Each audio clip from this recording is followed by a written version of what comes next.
Hope you're all having an awesome day. My name is Guns for Hire, and this is Dumber Thoughts, where we talk about video game related stuff or just topics that we're interested in discussing with all of you.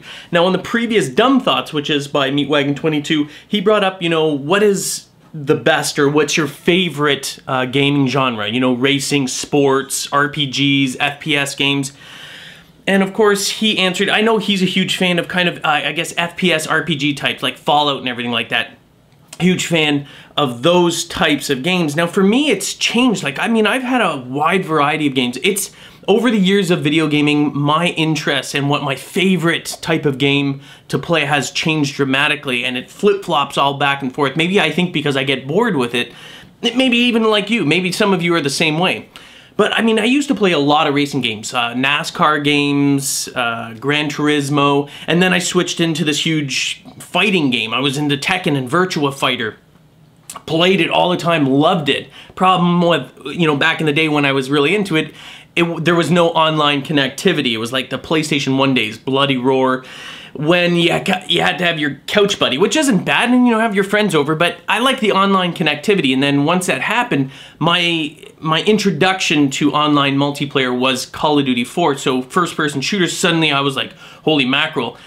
But overall, the length of all the video game experiences, no matter what, even from the Atari 2600, even to now, I'm actually a fan, a huge fan, even though you probably never see me. I think I posted some Splinter Cell once, but my favorite type of game overall over everything is probably stealth action shooters like Metal Gear Solid, like Splinter Cell, like Ghost Recon. Absolutely love it. I don't care if it's first person or third person. I absolutely love those type of games. And even to a certain degree, I think that's why I was such a huge fan of Uncharted. It kind of felt like that. It was more action and everything, not necessarily stealth, but there were stealth elements. You were rewarded. Why do I struggle with that? You were rewarded for doing stealthy kills, and you were able to get through areas sort of unscathed if you actually were stealthy. So I think I'd have to say that's my favorite. And I believe there's a Splinter Cell Blacklist or whatever coming out soon.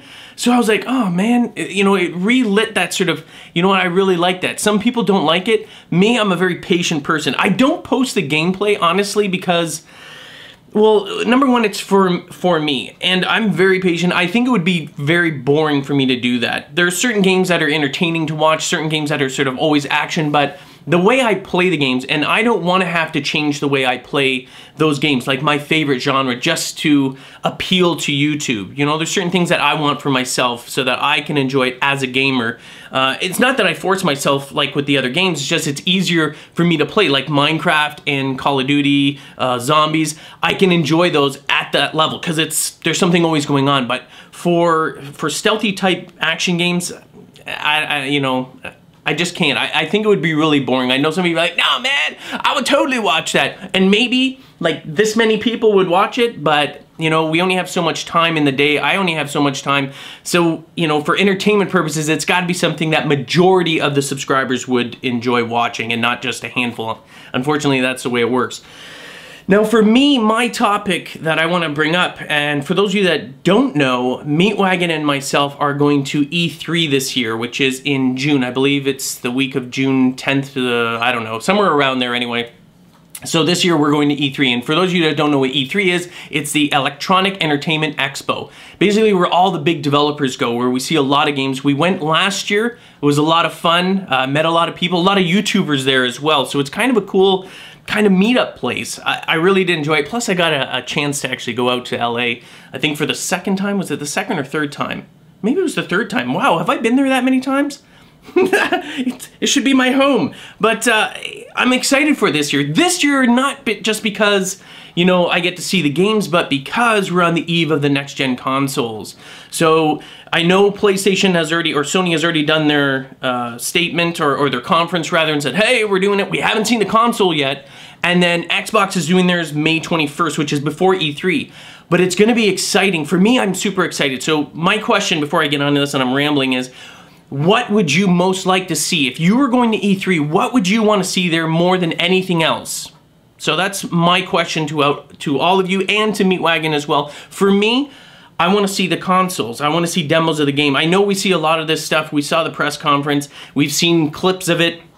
But when you're there in person and you get to see these games, and a lot of times you get to demo them, so I can't wait to see those things. So I want to see the next generation Xbox. I want to see the PS4, and I want to see the games. The other thing I'm kind of interested in, although I don't know if there's going to be a demo, and I don't know if it'll be anything.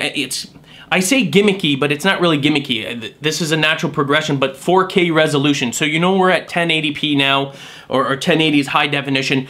But Sony has made the PlayStation 4 capable of doing 4K resolution, which is like super high, like Retina. It'll be, if they fully utilize it, it'll be like looking out a window. Like your eyes would not be able to see a difference in there. So I'm hoping to see a demo of that as well. It's not practical right now. I mean, let's face it, the media, everything that you'd buy, movies and stuff like that, we don't have enough, you know, we got Blu-ray players, but pushing it to the next level in terms of 4K is going to require probably a new type of media format, not just a Blu-ray. It's going to probably take a heck of a lot more than that. So it's more, that's why I say it's kind of gimmicky, but naturally this is where we see TVs go. We see TVs from standard definition 480, 720, then 1080. It's going to naturally progress. It's not like 3D technology, which is still sadly rather gimmicky.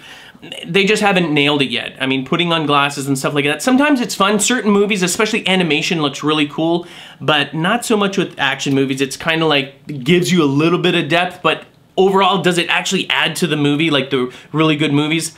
I don't think so. Personally, for me, it doesn't. And I am actually a fan of 3D. I like the idea of it. I just don't think we're there yet where it's practical, where it's like, wow, this movie needs to be in 3D or else it's just not going to be the same. And I don't think we're there yet. But I do want to see a demo. I want to see a like an 80-inch Sony TV that has 4K and something just blasting, particularly a game. Movies, a movie would be cool too, like, or some sort of recording so we can see them like, wow, it's like eye candy and your eyes are like, oh, I'm so happy. But with games, we could see, like, even if it's a quick demo, we could see the potential and go, whoa. But certain games don't really need it. But if it's something that requires you to sort of feel immersed in it, like a military type simulator shooter, like even Battlefield or something like that, at 4K, that'd be pretty amazing to see. So that's what I'm looking forward to, is to see the actual next-gen consoles. I want to see the 4K resolution there, hopefully, and I want to see some demos of some games. Now, likely a lot of this stuff is already going to be out there. You know, we're going to see pictures or stuff, but hopefully some of them are not pictures, like trailers and stuff like that, because last year that's what happened. Almost everything that I saw at E3 was already out. You already saw it on trailers, which was kind of like, oh yeah, it's cool being there. I liked being there, but there was no like, oh wow, I didn't expect this, you know, that kind of stuff. I want to see some stuff that they're not announcing that's only at E3, and I want to go there and go, that is awesome. I want to get my gamer blood just pumping through my veins. So that's what I'm looking for. What do you guys want to see at E3? Leave it in the comments below, because honestly, if a lot of you want to see the same thing, when Meatwagon and myself are there, we definitely could drop by. We may not be able to film it because a lot of times they don't let you film, but we can see it, report back on it, and guess what? Daily videos, vloggity type things, E3, when I'm in California with Meatwagon. Meatwagon, what are you looking forward to, dude? What booths do you want to stop by? Maybe Uncle Gunsy will take you by if you're a good boy and buy you some cotton candy. Bye.